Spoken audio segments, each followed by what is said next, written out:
Halo teman-teman Saling Sapa, podcast Saling Sapa Jalan-Jalan, satu-satunya podcast naik angkot di Indonesia. Tayangan aneka info menarik di YouTube channel Taufik Sagwanto. Like, share, and subscribe.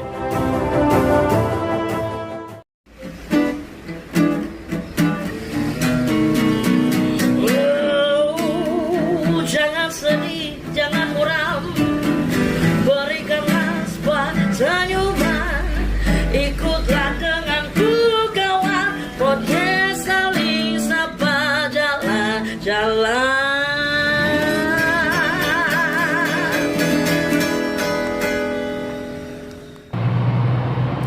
Halo teman-teman podcast Saling Sapa, edisi podcast angkot karena lagi sibuk. Dan sekalinya ngangkot, kita ketemu dengan narasumber yang luar biasa. Selamat datang Mas Nasuha. Matur nuwun. Nah, Salam kenal semuanya. jadi bicara tentang sosok Ahmad Nasuha itu selalu tidak lepas dari sosok yang bernama Leo Christie. Sosok Leo Christie selalu similar sama yang namanya Balada, Iya, Keliling Nusantara, iya. terus Gomblok, Ya. terus Frankie Sailatua, Ya. dan satu lagi yang terbaru. Suatu saat Mbak Sujiwo Tejo punya acara di YouTube yang narasinya itu langsung bicara bahwa seperti yang dikatakan seniorku Leo Christie, bahwa dengan satu karung gandum, satu karung jagung kita bisa hidup satu hari, dan dengan sekotak wayang kita cukup untuk bercerita selamanya tentang cerita apapun gitu. Betul. Ya itu jadi Leo Christie ini berarti menginspirasi bahkan seorang Sujiwo Tejo. Di mata seorang Mas Nasuha, Leo Christie itu seperti apa sosoknya? Leo Christie sosoknya itu adalah seorang yang kalem, lemah lembut, yang kalau menyapa orang, terutama menyapa saya, itu dia pakai nada. Pakai nada. Apa namanya, nge-swing gitu. Oh, iya. Yut, mengayun. Mas Nasuha. Itu yang paling Mendayu ya? Mendayu Mas Nasuha. Jadi itu yang paling diingat ya? Diingat di otak saya. Setiap saya ketemu dia, dia memeluk saya dengan penuh perasaan.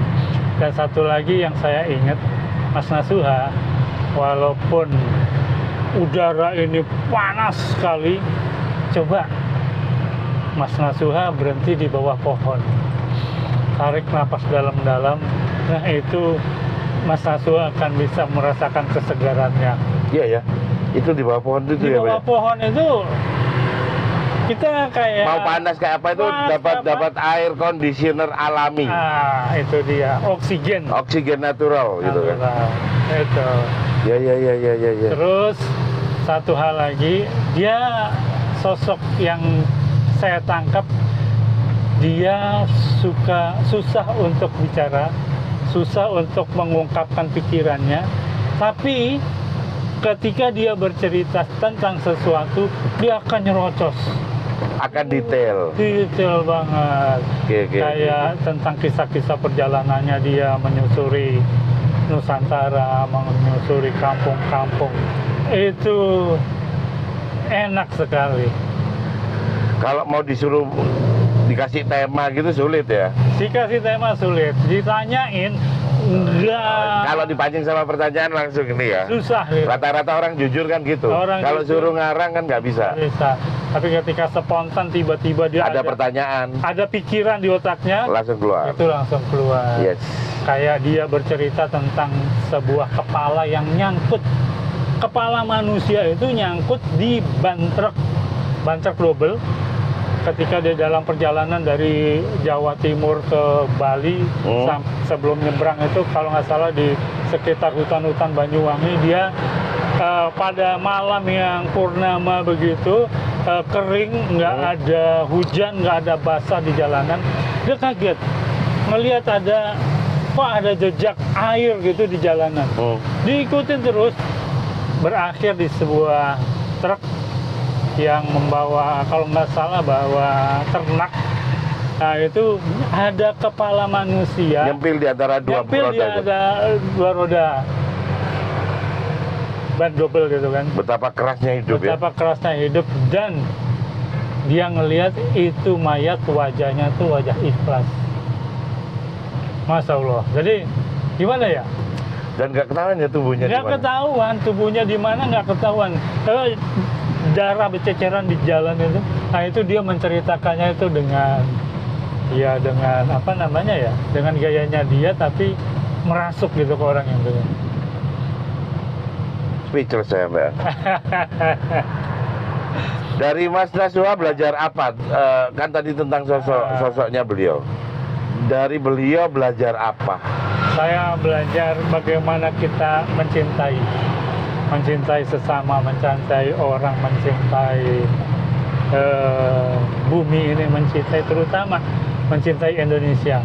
Bagaimana kita dengan perbedaan kita masing-masing, tapi kita bisa saling sayang. Kasih sayang kita punya. Kalau ke kota esok pagi, sampaikan Dengan salam rinduku. Katakan padanya, padi-padi telah kembang. Nah itu kasih sayang kita punya. Ya, jadi bercerita sesuai dengan keadaan di sekitar ya. Di sekitar. Terus dia itu banyak mempengaruhi, menginspirasi kehidupan kita, bagaimana kita untuk melangkah, bagaimana kita ini nggak bener, ini salah loh,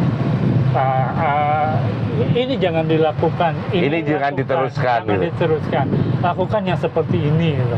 Itu banyak dari teman-teman yang penggemar Leo Christie yang kita memanggil diri kita itu dengan sebutan Elkers. Nah, Leo Christie ya. Leo Christie ya. Nah itu di dalam kehidupannya itu sangat mempengaruhi sepak terjangnya. Bagaimana yang seorang pejabat, ya kan, dia udah jenderal, dia udah menduduki satu posisi yang tinggi, bagus. Nah tapi selalu dia ingat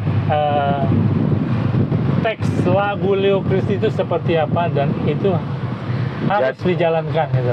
Udah kayak kitab suci aja. Dia jadi pengingat ya. Jadi pengingat, jadi pegangan, jadi ya semacam jadi inspirator buat kehidupan kita sehari-hari. Membekas seperti itu. Dan kemudian kalau kita kumpul, kita bisa lepas semuanya, nggak ada embel-embel di dalam diri kita. Kita lepas di baju yang gembel ya biasa aja.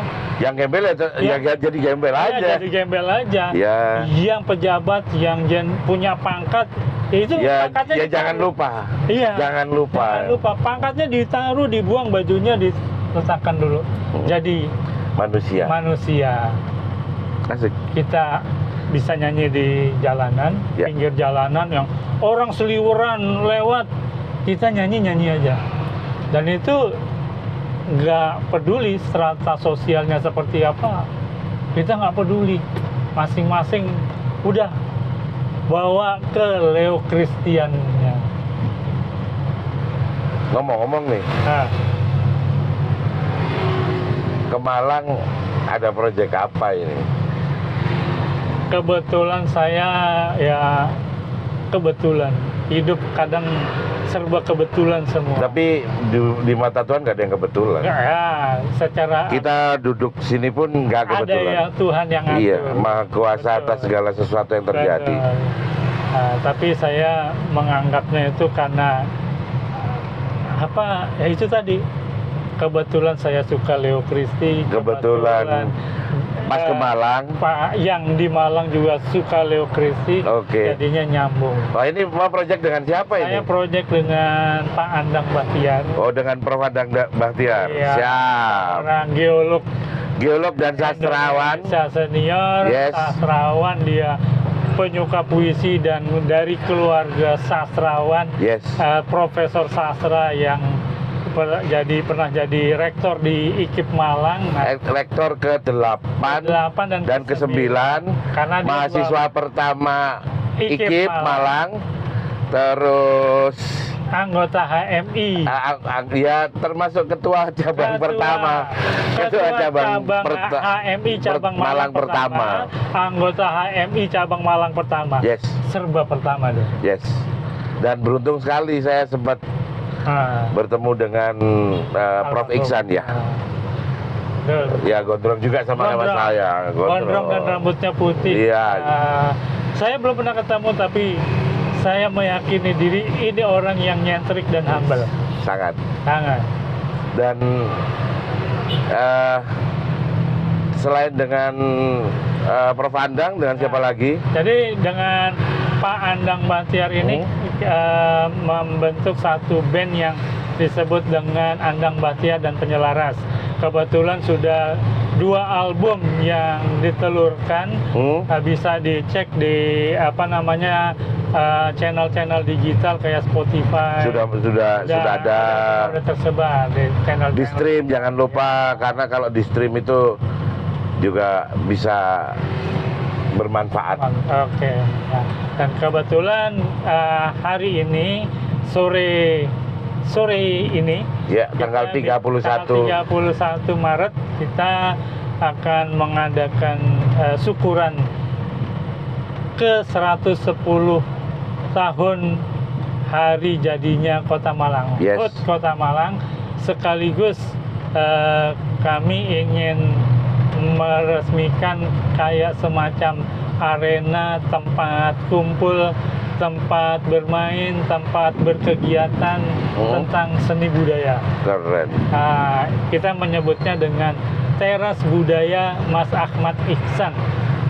Mas Ahmad Iksan itu nama dari Profesor Iksan. Nah, iya betul. Mas Ahmad Iksan. Nah, jadi kita bikin singkatan jadi Terabasan. Dan memang Indonesia butuh terabasan. Karena jalan yang lurus aja itu jauh. Betul. Butuh terabasan. Banyak aral lintangan. Yes. Banyak onak duri. Betul. Ada semak-semak belukar. Jadi maaf saya potong. Selain dengan Pak Andang, Prof. Andang, terus kemudian dengan Malang, dari Malang? Ada dari Malang, ada Voice of Malang. Oh, Mas Wahyu KCMT. Mas Wahyu. Ya, siap. Ada lagi teman-teman yang lain, ada Mas Charles Jalu, Mas Henry, dan bakal seru ini ya. Insya Allah rame. Jadi ntar ada nyanyi-nyanyi, ada ngobrol-ngobrol tentang kebudayaan, ada berbagai macam komunitas yang ada di Malang. Yes. Insya Allah nanti sore jam 3 kita ngumpul, kita ngobrol gayeng sambil nanti ditutup dengan buka puasa bersama. Wow, luar biasa ini. Buat teman-teman yang bisa hadir, monggo kita buka pintu. Aku sampai speechless ini karena ternyata sedemikian besar Mas Nasuha mengenal sosok yang bertemunya di Leo Christie ya? Ya, bertemu di Leo Christie. Saya ketemu dengan Pak Andang Bahtiar itu bukan sekitar tahun 2010. Ketemu begitu aja. Terus nggak ada. Ya, cuma ketemu ya, tahu gitulah. Lihat dia di atas panggung pada saat kita launching album One Fresh and Healthy. Kebetulan saya juga terlibat di album itu di Taman Ismail Marzuki. Nah, kemudian ketemu lagi di tahun 2014 ketika kita ngegarap album Hitam Putih Orkestra. Dengan kita teman dari orkestra dari ISI Jogja, ada Mas Singgi Sanjaya sebagai musik director dan konduktornya. Kemudian ada Wayan Balawan di situ. Ada Tri Utami, ada siapa itu penyanyi Batak yang cewek, Badai Pasti Berlalu. Berlian Hutauruk. Ya. Berlian. Wah, itu suaranya apa ya, megah. Kalau dia yang nyanyi apapun jadi. Kagak ada yang ngalahin. Iya. Gak ada ngalahin. Kayak diva banget. Iya, apa nada-nada sederhana itu kalau dinyanyikan langsung kayak megah. Megah sekali. Betul. Dan tuh nggak banyak sih diva seperti itu. Betul sekali. Dan itu salah satu keinginan Leo Christie sebelum tutup usia udah Tahun 2017. 2014. Waktu itu teman-teman ada Mas Ramdan Malik, ada siapa lagi, Mas Tiadi, ada Mas Sena. Kita nanyain ke Mas Leo, Mas mau apa aja Mas, kita udah bikinin album, sekarang pengen apa lagi deh? Kita tanyain gitu. Bikin buku, dia bilang gitu. Nah, terus wah agak repot, prosesnya agak terlalu panjang dan harus detail. Karena dia orang yang perfeksionis. Kalau bagus harus bagus sekali, harus sempurna. Kalau enggak usah sekalian. Ya, mending gitu. Terus tanya apa lagi? Saya pengen duet sama Berlian Hutauruk. Dia selalu ngomongnya begitu, halus mendayu, kayak apa ya? Dibuat nada gitu. Di nada, ada nadanya dia kalau ngomong. Pengen duet dengan Berlian. Ya udah, akhirnya itu tugas saya untuk menyampaikan ke Berlian. Saya menghubungi Berlian, akhirnya kita bawa ke Jogja. Ada berapa bulan itu kita proses, dari kalau nggak salah dari Februari Maret 2014 dan launchingnya di November tanggal 1 atau 2 November 2014. Dan film itu benar-benar diantar sama theme songnya ya. Film jadi disclaimer teman-teman mungkin yang taunya film Ada Apa Dengan Cinta ya. Di era tahun 70-an tuh ada yang namanya film yang serupa dengan itu, Badai Pasti Berlalu. Dan yang hebat dari film itu juga memiliki theme song yang kuat, yang ngantarkan soundtracknya itu bisa ngantarkan cerita tentang kekuatan cerita di film tersebut. Betul. Dan itu lagunya melegenda sampai hari ini pun. Sepanjang masa itu masih coba sekarang tulis aja Badai Pasti Berlalu, itu pasti lagu-lagunya ya enak sih. Emang kalau ngomong sound nggak jauh sekali sama sound sekarang, tapi bisa dibilang bahwa lebih dari sekedar sound atau audio yang bagus, ya lagu-lagunya emang kuat. Ini apa ya, memang sastranya kuat sih emang. Ya lagunya kuat, liriknya kuat, musiknya, komposisi musiknya bagus, kuat. Iya betul. Saya malah kok ngomong Disney. Hah? Malah kayak ditiru Disney zaman sekarang. Musik-musik seperti itu malah. Ya karena memang gimana ya, ketika kita mengerjakan sesuatu dengan hati, itu akan keluar rasanya. Iya betul. Akan kayak semua orang merasa dilamar aja. Terus ke depan nih pengen tahu nih, melihat Malang, 110 kota Malang, meskipun Mas Nasuha orang Cirebon, melihat Malang itu, kalau orang Cirebon itu seperti apa sih? Melihat Malang itu sangat kreatif. Saya melihat kota Malang itu kota yang kreatif. Jadi ya kurang lebih hampir sama dengan Bandung. Hampir di setiap pojok itu ada seniman. Hampir di setiap kampung itu ada musisi. Yes. Kagak ada habisnya ngomong soal musik, tentang musik kota Malang. Mau yang model apa? Rock, jazz, dangdut. Saya pernah suatu ketika datang ke festival Kampung Cempluk yang sama Mas Reddy itu. Kampung Cempluk itu disclaimer teman-teman, ada di Jalan Dieng Atas. setahun, dalam 1 tahun mereka 7 hari Ya. ada festival seni budaya yang mengundang bahkan sampai dari luar negeri. Ya, itu saya pernah 1 kali lewat nonton di situ. Ada duo gitaris yang dia main gitar itu, kok rasanya tuh kayak denger Acoustic Alchemy, grup musik jazz dari Amerika. Yes. Acoustic Alchemy. Nah, itu kaget saya, luar biasa. Jadi talenta yang ada di kota Malang itu luar biasa. Nggak cuman musik yang modern, tapi musik tradisional juga Lengkap ya. lengkap. Kesenian tradisional itu ada semua di Malang. Kayak Dan itu sayang kalau itu nggak didata, nggak diabadikan, terus nggak didokumentasikan. Betul. Ya, itu Sayang kalau terlewat gitu aja ya. betul. Ya, dan saya yakin itu ada banyak orang-orang yang peduli di Malang, kayak terutama ada yang namanya Museum Musik Indonesia. Ya. Yang digagas, diinisiasi oleh Om Hengki Herwanto. Yes. Kebetulan saya juga kenal dengan Om Hengki Herwanto. Saya ketemu Om Hengki, tapi saya biasanya manggilnya Mas Hengki karena kita ketemu di Elkers juga.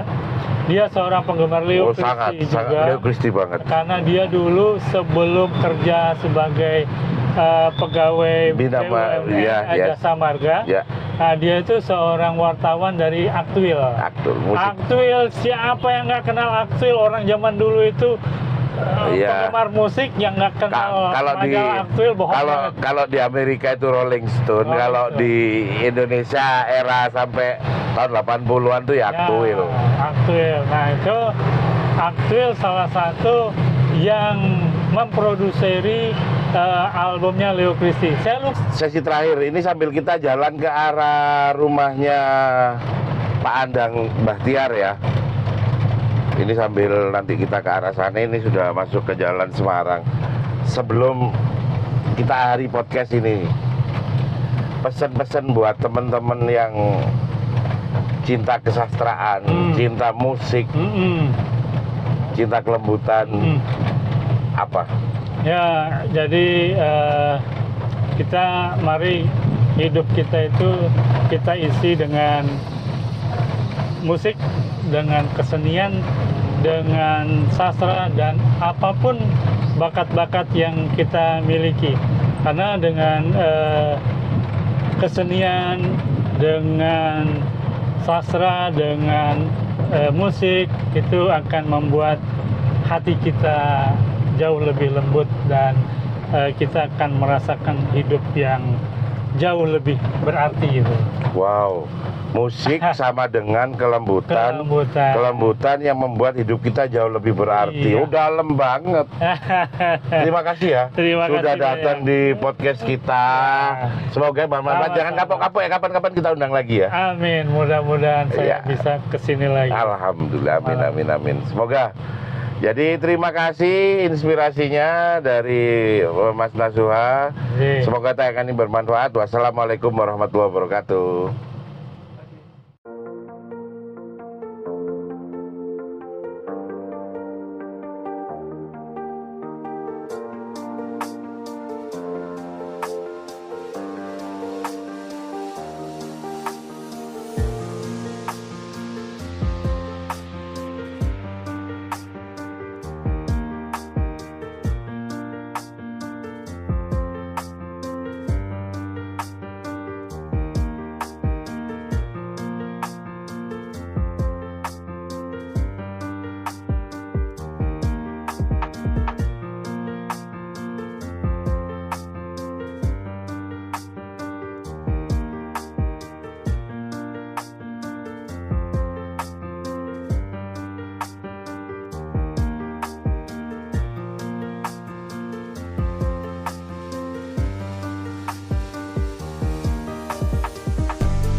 bahkan untuk